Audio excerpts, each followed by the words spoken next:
అందరికీ నమస్తే. CM Revanth Reddy chit-chat చేసిండ్రు. దానిలో చాలా ఇంపార్టెంట్ విషయాలు చెప్పిండ్రు. ముఖ్యంగా హైడ్రాకి సంబంధించిన కొన్ని అప్డేట్స్ చెప్పిండ్రు. హైడ్రా హైదరాబాద్ మాత్రమే ఇప్పటివరకు పరిమితం. Almost inner ring road, outer ring road లోపల మొత్తం కూడా.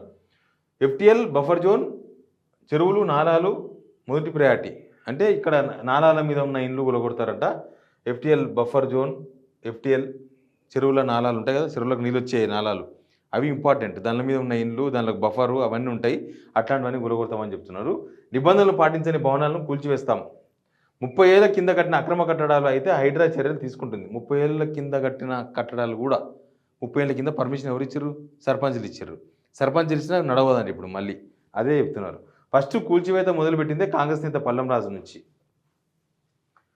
కేటీఆర్ ఫామ్ హౌస్కి అనుమతి సర్పంచ్ నుంచి తీసుకున్నామని అంటున్నారు. సర్పంచ్ ఎలాంటి అధికారిక అనుమతులు ఇవ్వరు.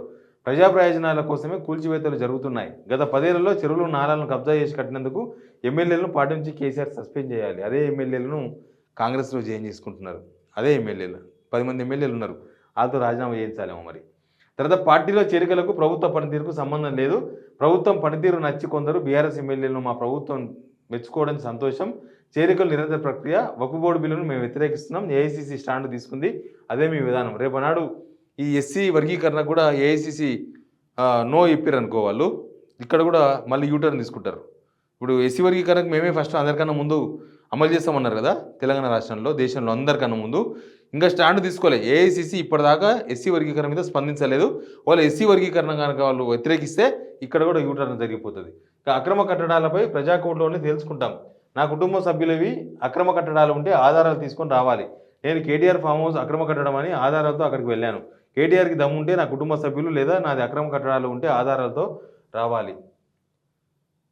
త్రిబుల్ జీవోపై సుప్రీంకోర్టు ఎన్జీటీ గైడ్లైన్స్ పాటిస్తున్నాం. చెరువులు, కుంటల్లో కొన్ని భవనాలు కట్టుకోవడానికి సుప్రీంకోర్టు ఇచ్చింది. సెక్రటేరియట్, జీహెచ్ఎంసీ లాంటి భవనాలపై సుప్రీంకోర్టు అనుమతి ఉంది. రాయదుర్గంలో కూల్చివేత సరైంది. ఆ భూమి ప్రభుత్వ భూమి. రాయదుర్గంలోనే వీళ్ళ అన్న తిరుపతి ఇల్లు కూడా ఉంది.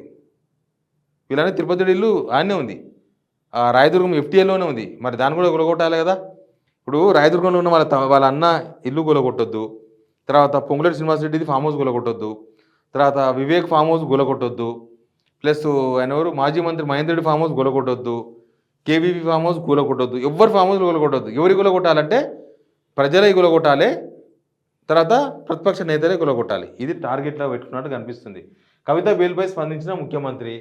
మనీష్ సిసోడియాకు బెయిల్ రావడానికి 15 నెలలు సమయం పట్టింది. కేజ్రీవాల్కు ఇప్పటికీ బెయిల్ రాలేదు. కవిత ఇంత త్వరగా బెయిల్ రావడానికి బీజేపీ మద్దతు ఉంది అని అనుకుంటున్నాను. అంటే సుప్రీంకోర్టు బీజేపీతో కుమ్మక్కైందని చెప్తున్నారు ఈయన. ఎంపీ ఎన్నికల్లో బీజేపీ కోసం టీఆర్ఎస్ పనిచేసింది. 8 సీట్లలో బీజేపీ గెలవడానికి బీఆర్ఎస్ హరీష్ రావు పనిచేశారు. బీజేపీ బీఆర్ఎస్ ఒప్పందం ప్రకారమే కవితకు బెయిల్ వచ్చింది. అదే ఒప్పందం అంటే సుప్రీంకోర్టును బీజేపీ మేనేజ్ చేస్తుందని చెప్తున్నారు సీఎం గారు. రాజ్యాంగబద్ధమైన పదవిలో ఉన్నారు. సుప్రీంకోర్టును తప్పుపడితే ఎట్లా? ప్లస్ మాట్లాడదాం. ఇచ్చిన మాట ప్రకారం 2 లక్షల వరకు రుణమాఫీ చేస్తే జనానికి రైతులందరూ రోడ్ల మీదకి వస్తారు. ఎనీవే, ఇది జరుగుతున్న వ్యవహారం. హైడ్రా విషయంలో ముందుకు పోతామని చెప్తున్నారు.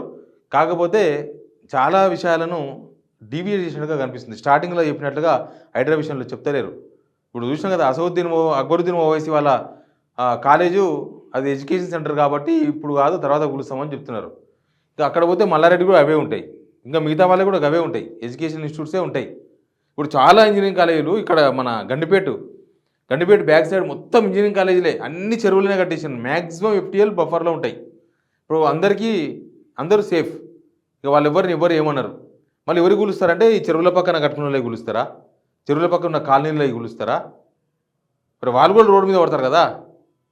వాళ్ళు కూలిస్తే వాళ్ళు కూడా రోడ్డు మీద పడతారు. వాళ్ళకు టైం ఇవ్వాలి. 1-2 సంవత్సరాలు టైం ఇచ్చి అనుమతులు ఇస్తాము. అనుమతులు ఇవ్వండి, లెక్కలు చేయండి. అసలు మీ చెరువులకు ఎఫ్టీఎల్ ఏమున్నాయి? ఎఫ్టీఎల్ లెక్కలు ఉన్నాయా? పత్రాలు ఉన్నాయా? ఒక చెరువుకి ఎంతవరకు ఎఫ్టీఎల్ ఉందో కనీసం ఇరిగేషన్ డిపార్ట్మెంట్ ఏమైనా లెక్కల పత్రం ఉన్నాయా? కోర్టు కూడా అడిగింది ఈ ఇష్యూను. సరే, చూద్దాం ఏం జరుగుతుందో. ఇది సీఎం రేవంత్ రెడ్డి గారి latest chitchat. Please subscribe Signal TV.